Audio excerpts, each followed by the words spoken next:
Picture चालू करो बे। मुख्यमंत्री योगी आदित्यनाथ ने यह भी कहा बात है ना कि आप लोग जाति के आधार पर लोगों को बांटना चाहते हैं। अगर इतिहास में कुछ गलत हुआ है तो उसका सच जनता के सामने आना चाहिए। सर्वे में क्या दिक्कत है? सर्वे में क्या दिक्कत है? नहीं, मुझे तो ये नूरा कुश्ती लग रही है। एक तरफ कुछ लोग हैं जो मंदिरों मस्जिदों पर दावा कर रहे हैं, मस्जिदों में खुदाई कराना चाहते हैं कि इनके नीचे मंदिर निकलेंगे। दूसरी तरफ कुछ लोग हैं जो मंदिरों पर दावा कर रहे हैं कि वक्फ की ज़मीन पर बने हुए हैं।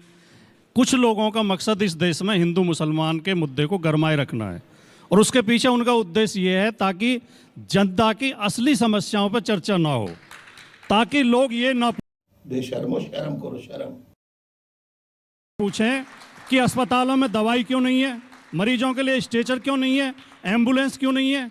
ताकि लोग ये ना पूछें कि स्कूलों में कॉलेजों में अध्यापक क्यों नहीं है, लाइब्रेरी में किताबें क्यों नहीं है। ताकि लोग ये ना पूछें कि बिजली समय पर क्यों नहीं आती, रेल समय पर क्यों नहीं चलती, भर्तियों में बेईमानी क्यों होती है। उत्तर प्रदेश में शिक्षक भर्ती में सरासर बेईमानी हुई, हाईकोर्ट ने आदेश दिया। असली मुद्दों से ध्यान भटकाने के लिए ये लोग करना चाहते हैं और इनका ये भी पता नहीं है। कुछ दिन पहले, एक हफ्ता पहले अजमेर शरीफ की दरगाह के खिलाफ कोर्ट में अपील डाली गई कि इसकी खुदाई कराई जाए। उसके एक सप्ताह बाद हमारे प्रधानमंत्री वहां चढ़ाने के लिए चादर भेज रहे हैं। तो ये मुझे इसलिए लगता है कि नूरा कुश्ती है।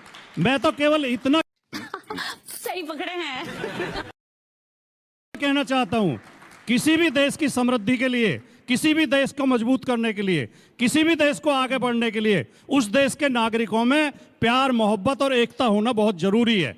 कृपया इस ताने बाने को नष्ट मत करिए। मैं कहना ये चाहता हूं कि हिंदू और मुस्लिम के एहसासात को मत छेड़िए, अपनी कुर्सी के लिए जज्बात को मत छेड़िए। हम में कोई हूण, कोई शक, कोई मंगोल है, दफन है जो बात, अब उस बात को मत छेड़िए। गलतियां बाबर की थी, जुम्मन का घर फिर क्यों जले। ऐसे नाजुक वक्त में हालात को मत छेड़िए और छेड़िए एक जंग मिलजुल कर गरीबी के खिलाफ। दोस्त मेरे मजहबी नगबात को मत छेड़िए। बात तो सही है। तो राजकुमार भाटी जी, ये बात आप अखिलेश यादव को क्यों नहीं समझाते हैं? क्योंकि आपका पहले सवाल तो सुनिए, सवाल तो सुनिए सर, सवाल तो सुनिएगा ना कि ऐसे खाली जवाब दीजिएगा। अखिलेश यादव जी संभल जाना चाह रहे थे। अखिलेश यादव जी कह रहे थे कि वहां पर नाइंसाफी हुई है। उनकी नज़र में संभल बड़ा मुद्दा था। उन्होंने कहा ये लोग पूरे देश को खोद देंगे। अलग अलग वक्त पर देश की संसद में उन्होंने ये मुद्दा उठाया साहब, तो उनकी नज़र में तो मुद्दा बड़ा था। आप कह रहे हैं कि ये मुद्दा है ही नहीं। अंजना जी, नहीं।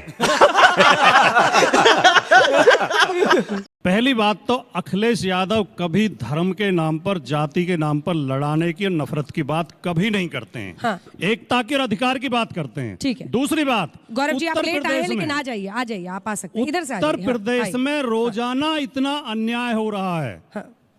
और इतने हालात खराब हो गए हैं। बंबई से 2 फिल्मी कलाकारों को बुलाया जाता है, उनका अपहरण कर लिया जाता है, उन्हें यूपी में घुमाया जाता है।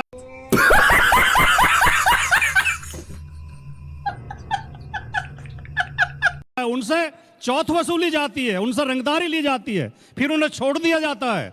पुलिस को पता ही नहीं चलता।